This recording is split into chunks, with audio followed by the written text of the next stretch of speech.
After cutting back the verdant foliage that stood in his way, John Johansson rubbed his aching shoulder as he swiped away another thirsty bloodsucker from his neck. His grip on his machete was weakening with every swing as sweat poured down from his brow, obstructing his vision as he desperately sought relief from the scorching African sun above. Visions of his temperate homeland in the north danced through his clouded mind.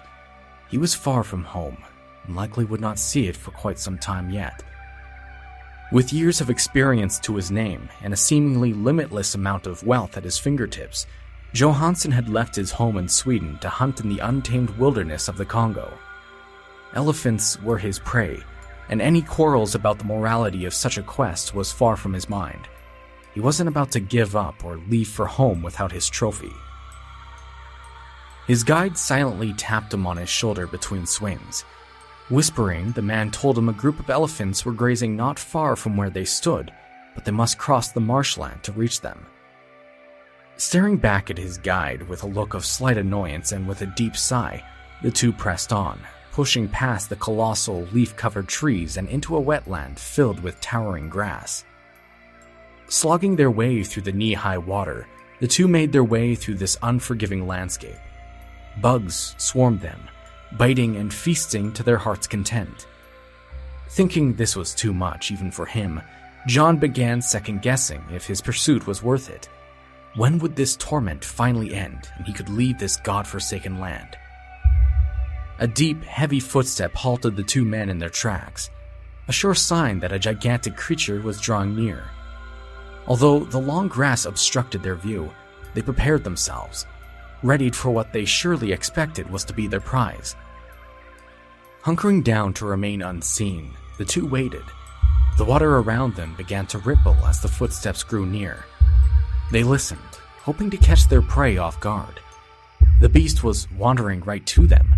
This was going to be easier than he thought, John silently told himself.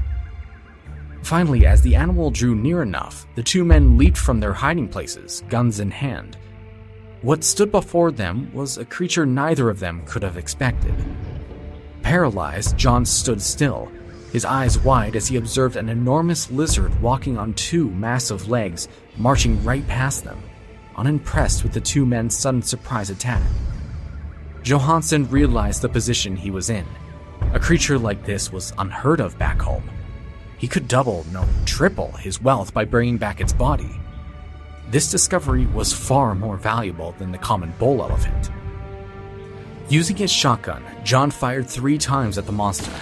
Twice he missed, the third he struck in its back.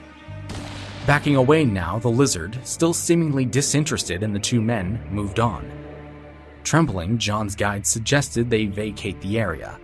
Whatever this thing was, their guns had little effect on it. John, knowing his companion was likely correct, took his wisdom to heart and handed him his gun. It was best they moved quickly before that thing decided they would make a nice meal. As the two trudged through the deep, murky water, trying their best to widen the gap from the beast, a familiar sound managed to reach their ears in the form of a warning. The heavy footfalls that had caught their attention the first time were getting closer once more. Johansson's guide didn't wait around to find out why. The man took off, sprinting as best as he could through the water, as John attempted to do the opposite. He stood his ground, ready to face his foe. Only, as he reached behind to grasp his empty holster, only then did he remember he had handed off his shotgun to his guide, who was now half a mile away and counting. Crouching down, John then reached for the only available thing that would allow him to take a shot at the monster, his camera. The distant sounds of ripping flesh told him the creature was occupied with something far more interesting than he, so he crept closer to the noise. He had heard these sounds in the past. He could never forget it. Ravenous lions ripping into the hide of a buffalo was a sound that had been permanently engraved into his mind. Peeking from behind a patch of thick river reeds, Johansson watched in amazement as this great lizard easily and savagely ripped the hind legs off a dead rhinoceros. Watching in astonishment, as well as with deep admiration for such a natural hunter, John raised his camera to his eye. With a single click and sudden flash, the film captured the image of one of the most stunning discoveries that may have ever been photographed. A living, breathing Tyrannosaurus Rex. Welcome back, everyone, to a brand new episode. As always, I'm your host, Jordan Hopkins, and you're listening to the Moonlight Lore podcast.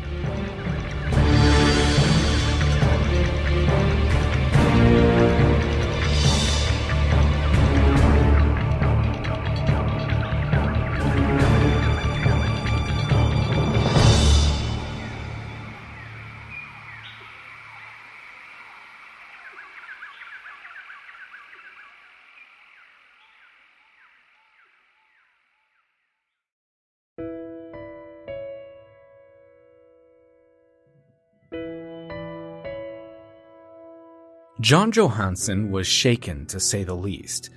No doubt this was the discovery of a lifetime, but who would believe him? Even with photographic evidence, it would be hard to sway the intellectual minds at any prestigious university back home that what he saw was real. Managing to catch back up with his guide, who was cowering behind a large boulder and out of breath, he scolded the man for fleeing with his much-needed weaponry that might have been used to fell the ferocious beast. No matter, the creature was likely already on the move, searching for something else to quench its endless hunger. The most important thing to do right now was to get this evidence back safely to camp. There it would be decided what the best course of action will be next. Without his much-desired prize, John and his guide migrated back the way they had came, finally reaching their camp by nightfall. Those who had previously ventured all the way from Cape Town with the man were surprised to see him and his guide return so soon. The two were supposed to have been gone for at least a full day. Surely the hunt hadn't gone so well that they needed to already fetch help to secure their kill. The ashen color that remained on John's face told them something else entirely had happened. He didn't talk much, merely made his way to his tent to grab a bottle of whiskey to calm his shaking nerves. Naturally, everyone was curious at what had transpired in the jungle. What could have been so nasty out there that would have left this experienced and normally stoic man to look as if he had faced the devil? Turning to his guide, John's friends questioned if they were all right. What had happened out there? Without being granted the chance to speak, John interrupted him before the breath even passed his teeth. "A monster," he said, still trembling while taking another swig of his liquid courage. The realization of what he had experienced, what he had witnessed, had obviously caught back up with him by this point. As the residents of the camp drew around him, waiting for him to elaborate, John spoke softly but clearly, as if still trying to make sense of the situation he was in earlier that day. The quiet cracks and pops of the bonfire filled the silence as he went into detail about what had transpired. The men of the camp were in astonishment. Others didn't quite realize what this meant, nor fully understood what a dinosaur even was. It was only a little more than 100 years before where the first fossils of these gigantic animals became worldwide knowledge. But this far deep into the Congo, this knowledge seemed to yet fully resonate with the locals. They, of course, had legends and myths pertaining to giant lizards who lived and hunted in the remote regions of the unexplored wilderness. But still, though, to hear a creature like a Tyrannosaurus was on the loose did not give much comfort or excitement like many might have believed. This was a predator unlike anything they were prepared to deal with. If it had decided to follow John and his guide back to camp, they would not be able to stop it from attacking. That night, very few eyes found any rest as many of the men tossed and turned in their tents, their minds racing at the thought of such a ferocious beast roaming the savannah. At the break of dawn, the rays of the sun breached through the towering jungle, stirring the tired men from their beds. Any enthusiasm to continue their journey and hunt had dwindled. It was unanimously decided to return back to Cape Town, to leave this land before they had pushed their luck too far. Upon their return, they met with several of their fellow hunters who were quite fascinated by their outlandish story. They didn't necessarily believe Johansson had come face to face with a surviving prehistoric member of the Cretaceous period, but rather that he had simply come across a giant crocodile and his imagination had gotten the better of him. As the news continued to spread around Cape Town, as news outlets began loosely reporting on the developing story, it caused more than a few parties to grow interested in finding the truth. In total, it was said about 5 hunters had planned an excursion into the Kasai Valley to search for the overgrown reptile in hopes of killing it, so that they may sell its skin at an exorbitant price. Although the names of those individuals in this second hunt had gone unknown, rumors of what they had found deep in the Congo spread like wildfire, according to exaggerated online sources. It was said they had managed to discover the marshland Johansen and his guide had wandered into and encountered the great beast, but when they arrived, they found nothing. With money on their minds, they decided to press forward in hope of finding a warmer trail that could lead them on the right track. Not long after an extensive search of the surrounding area, the team decided it best to cover more ground and split up. If someone happened to find any sign of the beast, call out to the others and prepare for a fight. As the group diverged off from one another, they continued their search, heading deeper into the swamp and into unfamiliar territory. While sifting through the massive, overgrown river grasses, one of the men caught something off in the corner of his eye. It was a new color, one that certainly was out of place from this bleak, dark environment. As he focused in, he saw what looked like the reddish tail end of a gigantic anaconda. Believing this wasn't what they were after, the man was just about to move away and leave the creature to its rest, when suddenly it began to slowly sink into the water. Not wanting to become an unfortunate snack for this snake, he cried out to his companions and stood in absolute stillness. As the others showed themselves, he pointed out where he saw the snake disappear, and the others readied their weapons. A wave of tenseness washed over them as the atmosphere around them began to shift. Something was wrong. The men's survival instincts kicked in. He told them to run, but they didn't know where to or what from. A ripple of water to their left drew their attention away from where the one man watched the tail submerge itself. Something was stirring. Suddenly, the red tail that had disappeared only but a minute ago burst from the dark green water and swung itself at one of the men, knocking him down into the bog. The others, without hesitation, fired their guns at the appendage, all while it slithered away into the grass. A tremendous roar emerged from beyond their sight, a roar unlike anything they had ever heard before, but maybe most comparable to a lion. The man who had fallen stood himself back up, nursing his now broken arm. A footstep shook the ground beneath their feet, sending more ripples through the water. A beast stood before them, rising out of the water, separated only by the grass. The men were petrified. Never in their lives would they have thought what Johansen had encountered was truly of this scale. The hunters dove for cover behind a large boulder before the creature could turn to face their gaze. They disturbed its rest, and it probably wasn't all too pleased about it. It began walking, searching for those who had woken it from its slumber. Thankfully, the creature wandered off in the opposite direction. The hunters realized just how close they came to becoming a meal for this overgrown lizard. Instead of trying to push their luck any further, they determined it best to cut their losses and return to Cape Town with their unbelievable story.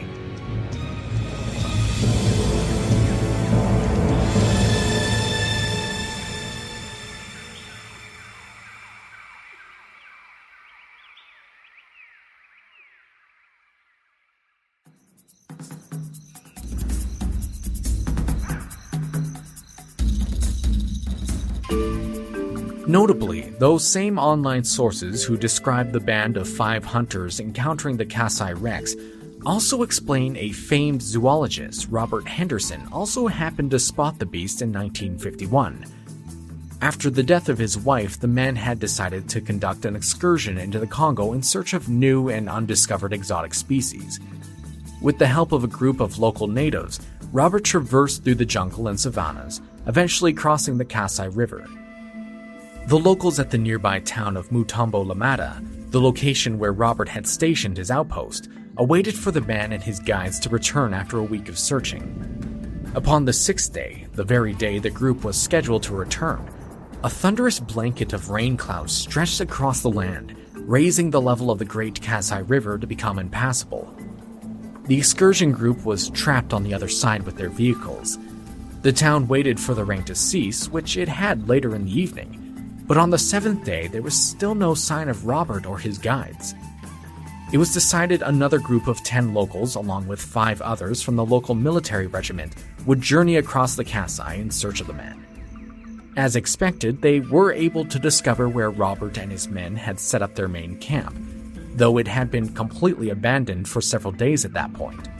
Not only this, but it also seemed like they had deserted the place with incredible speed. There was still food on the grill over the charcoal remains of an old forgotten fire. Their tent still housed many of their belongings they would have needed to survive in the jungle. A few weapons and even some boots were still littered among the site. Obviously, they had left this place in a hurry for some reason. Realizing there was nothing here that could offer up any clues as to what had transpired, their search party decided to push on into the jungle in hopes of finding some trace of the lost men. As they cautiously and blindly searched for clues, one man happened to stumble onto a compact clearing that had obviously hosted Robert and his men. As the others of the search party scrambled to the location, as each man brushed past the last of the foliage, one after another, their eyes were met with a gruesome scene. It was clear this crude campsite was made in a hurry. These men did not expect to stay long. It was only a short distance from their main camp, so it was plausible something had chased them out of it, only for the men to regroup here. But whatever it was that had attacked them, evidently had followed their trail. Several of the men were missing their heads or limbs. Bits of torn flesh and a spray of blood coated the entirety of the tiny holdout. Whatever these men had run from, it tore through them like it was nothing. Any normal animal would have made the kill, then devoured it. But the monster that had decimated the group was hunting for sport, leaving the bodies of its kills behind. Robert was missing. There was no trace of the man aside from a leftover forearm that seemed to continue to reach for Robert's discarded shotgun. A shell had been spent out of it, meaning the man had fired on his attacker, but obviously even his shotgun was no match in stopping whatever beast had done this.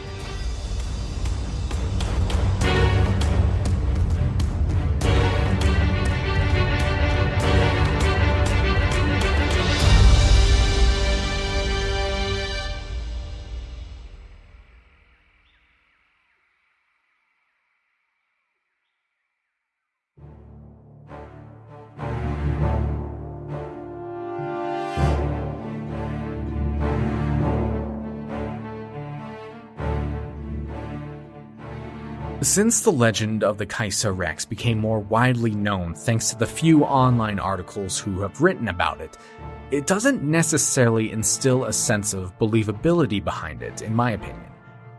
Every website that has written about the creature only ever says the same exact things over and over, which alludes to copy and paste writers who may haven't done their due diligence in researching this particular topic. In truth, the Kasai Rex is a tremendously exaggerated legend that dances on the tightrope of fact and fiction. The facts being that yes, the story exists and Johansen did indeed snap a photo of something and spoke with media outlets about what he had allegedly seen deep in the Congo, but more or less anything else that is stuck onto this story is fiction. In my own personal research online and scouring through the few books I have that touch on the subject, I have yet to discover anything about a group of 5 hunters having encountered the monster, nor of Robert Henderson having been killed by it. Now, in all fairness, I don't know, maybe a Robert Henderson did happen to be mauled to death by an animal while exploring Africa at some point, but to attach that possibility to this particular legend, well, there's just nothing concrete that would say he was killed by a giant lizard. We must also keep in mind the shocking revelation that when John Johansen reported that he had seen and produced the photograph with the Rhodesia Herald newspaper back in 1932, he at no point called it a Rex or Tyrannosaurus. It's actually unclear where this narrative came from, as the Tyrannosaurus didn't even live in Africa when they were alive. They were mainly a North American dinosaur. All that I was really able to find about what Johansen was ever quoted saying was that it was something incredible, a monster about 16 yards in length with a lizard's head and tail. Then further, as he describes the second moment when he spotted the creature, he said, "There in the swamp the huge lizard appeared once more, tearing lumps from a dead rhino. It was covered in ooze. it was only about 25 yards away. I thought of my camera. I could plainly hear the crunching of rhino bones in the lizard's mouth. Just as I clicked, it jumped into the deep water. So, with this misconception that this creature had possibly been a T-Rex out of the way, we're left to wonder what he may have seen that deep in the Congo. Now, yes, I'm sure there will be many people saying that animals like the Tyrannosaurus Rex had indeed lived in Africa at some point. The Allosaurus during the Jurassic epoch, the Tyrannosaurus, which was a smaller contemporary of the T-Rex, or perhaps the apex predator known as the Carcharodontosaurus, who lived during the late Cretaceous period. But we also have to think logically when it comes to dinosaurs and possible cryptid sightings. Many people, including myself on some occasions, like to say that a particular cryptid may be a surviving dinosaur. There are a few examples of this, like certain types of fish or species of crocodile, but we also must consider that those creatures are typically on the smaller size when compared to their ancient ancestors. A 12-foot tall lizard who walks on all fours is not going to go unnoticed for very long, especially when we must consider that there would have to be an entire pocket of that particular species to carry on the lineage. Dinosaurs did not live forever. The millions of years separating us from them would mean entire generations would have to have managed to survive for that long without going extinct or being discovered. And now, yes, I know that Africa is an absolute vast landmass that not only harbors a favorable climate for such a creature to survive in, but also the human population density can be very sporadic in some regions, which would leave nature to take care of herself. But I personally would find it very difficult to believe that an entire population of giant ancient lizards managed to not only survive extinction, but also be able to elude the watchful gaze of humanity for several thousand years. But now you might be wondering, well, the photograph that John Johansson had managed to take surely could put to rest any argument of what the creature might have been. Well, sorry to say this, but I've also looked into this as well, and I have to say it's a very unclear image that doesn't necessarily convey exactly what the camera had captured, due to the fact that it was a black and white picture and also taken nearly 100 years ago. The quality is just not there. But I did do some digging and I found something interesting. The photo that had been snapped by Johansson and then later printed in the Rhodesia Herald was actually indeed of a giant lizard, only it's of one that we already know of. Dr. Bernard Huvelsman slightly covered this particular topic in his book, On the Track of Unknown Animals, published in 1958, and describes how the picture Johansson adamantly claimed to have taken was actually a picture of a Komodo dragon that had been carefully cut out from another photograph. The cutout was then pasted onto another picture of a jungle scene with the Komodo dragon's feet resting on an unidentifiable object, presumed to be an animal carcass.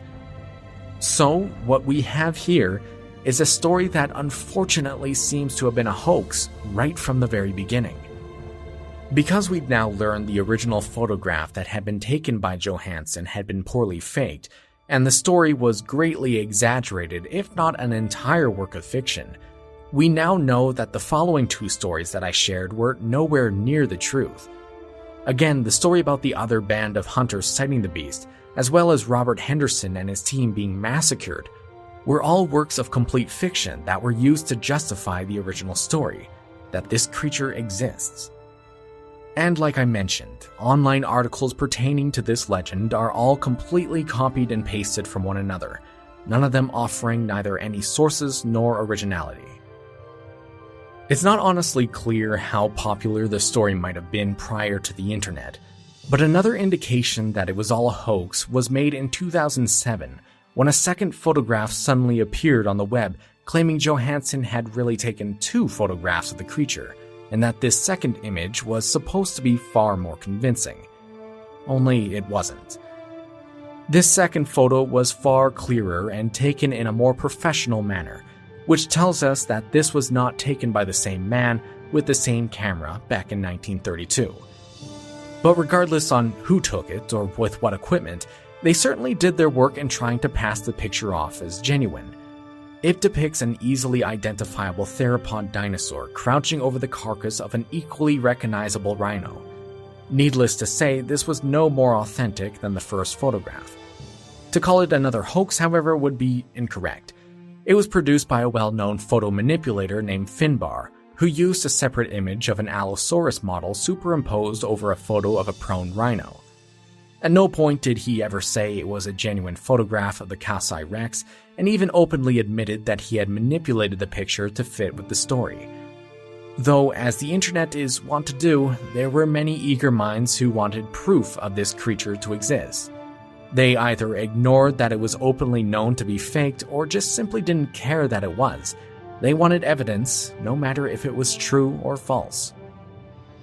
As the legend of the Kasai Rex goes, I believe we can safely say with certainty that this is one cryptid that does not grace the surface of our planet. Although the story behind it continued to grow over the past 100 years, and is a popular tale among those willing to suspend their disbelief, we must recognize that there is no scientific or reasonable evidence to suggest that it was at all true in the slightest. However, I will be the first to say that a shroud of mystery seems to have always surrounded the continent. In several regions across Africa, local indigenous tribes and the occasional explorers will sometimes speak of unknown giants who roam the jungles. Some might be far-fetched, like the Kasai Rex, but there are others that may be a little bit more difficult to disprove. Whatever might be the case, it's always important to remain logical, rely on science. Search for that undeniable evidence, because without it, I'm afraid many stories may be suspended in the realm of disbelief.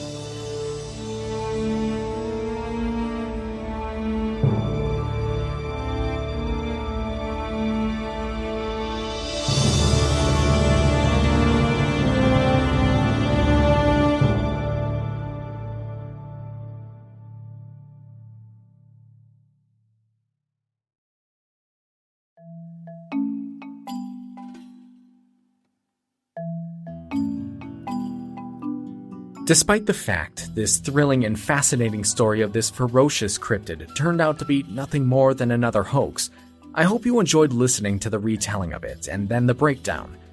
As always, as much as I love tall tales or suspicious cryptid sightings, I know there is always a hint of doubt in the back of my mind that prevents me from fully believing a story.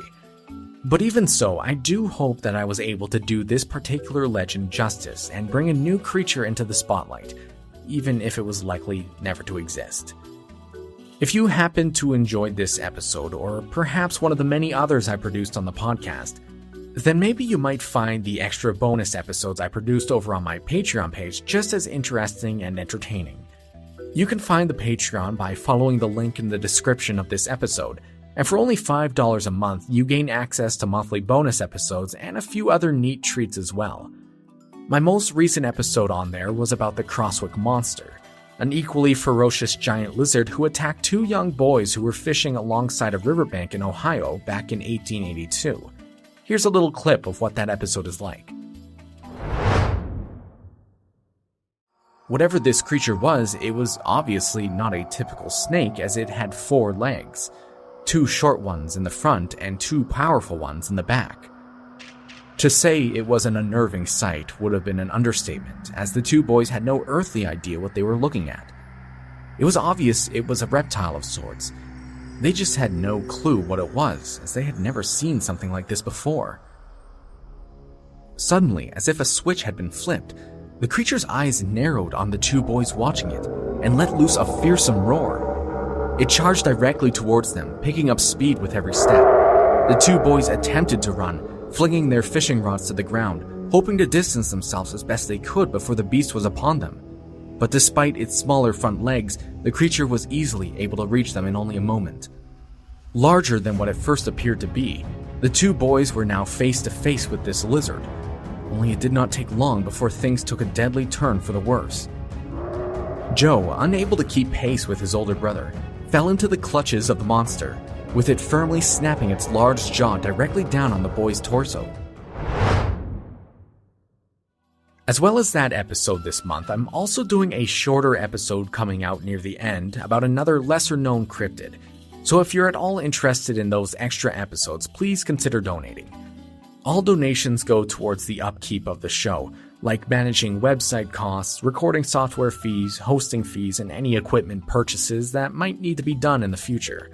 But I know not everyone can afford to donate to multiple podcast Patreons every month, so if you still want to lend your support to the show without having to break the bank, sharing the episode on your social media or simply just talking about it with your friends and family goes a long way in helping drive new listeners in. Also, leaving a 5-star review on Spotify, iTunes, or whatever app you may be listening on right now goes really far too. Not everyone does it, and it really only takes a second to do, so I would be extremely appreciative if you could help out the show in whatever way you can. Again, I want to thank you all for listening to Moonlight Lore over the past few years. It's been great so far, and I hope to continue doing this for a lot longer. So as always, stay tuned for more interesting stories and legends. Keep being the amazing people you are, and I'll see you all next time. Take care.